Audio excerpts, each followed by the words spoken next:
मराठवाड्यात कोणाला किती जागा मिळणार आहेत? दुसरा ओपनिंग पोल समोर आलेला आहे। दुसरा ओपनिंग पोल हा पत्रकार जयंत माले यांनी तयार केलेला आहे। त्यांच्या मते मराठवाड्यात भाजपला 8 पैकी किती जागा मिळू शकतात हे त्यांनी तयार केलेले ह्या ओपनिंग पोलमध्ये सांगितले आहे। मराठवाड्यात एकूण लोकसभेच्या 8 जागा आहेत। या 8 जागेपैकी भाजपला फक्त 1 जागा मिळणार असल्याचे जयंत माले यांनी तयार केलेल्या ओपनिंग पोलमध्ये सांगितले आहे।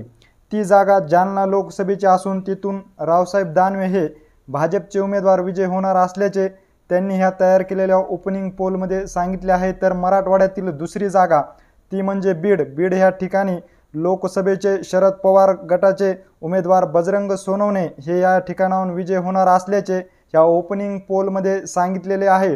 तर काँग्रेसला मराठवाड्यात 2 जागा मिळणार असल्याचेही या ओपनिंग पोलमध्ये सांगितले आहे। ते म्हणजे नांदेड ह्या ठिकाणावर काँग्रेसचे उमेदवार वसंत चव्हाण हे विजय होणार असल्याचे या ओपनिंग पोलमध्ये सांगितले आहे। तर दुसरी जागा लातूरची आहे। ह्या ठिकाणी शिवाजी काळगे हे काँग्रेसचे उमेदवार विजय होणार असल्याचे या ओपनिंग पोलमध्ये सांगण्यात आलेले आहे। तर मराठवाड्यात सर्वाधिक जागा ह्या उद्धव ठाकरे यांच्या शिवसेनेला मिळणार असल्याचे सांगण्यात येत असून ह्या 4 जागा त्यांना मिळणार आहेत। Number 1 Chhatrapati Sambhajinagar, number 2 Parbhani, number 3 Hingoli, number 4 Osmanabad.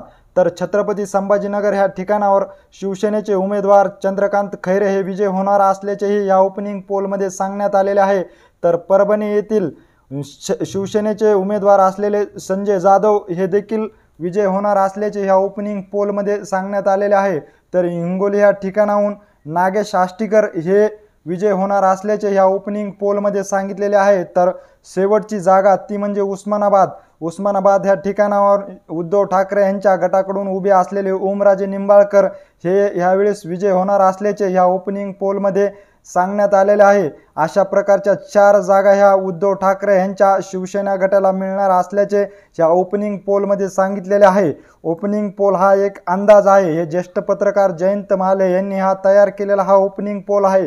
एकंदरीत ह्या सर्व घडामोडीविषयी नेमकं तुम्हाला देखील काय वाटतं हे आम्हाला आमच्या कमेंट बॉक्समध्ये नक्की कळवा। व्हिडिओ जर आवडला असेल तर जास्तीत जास्त शेअर करा।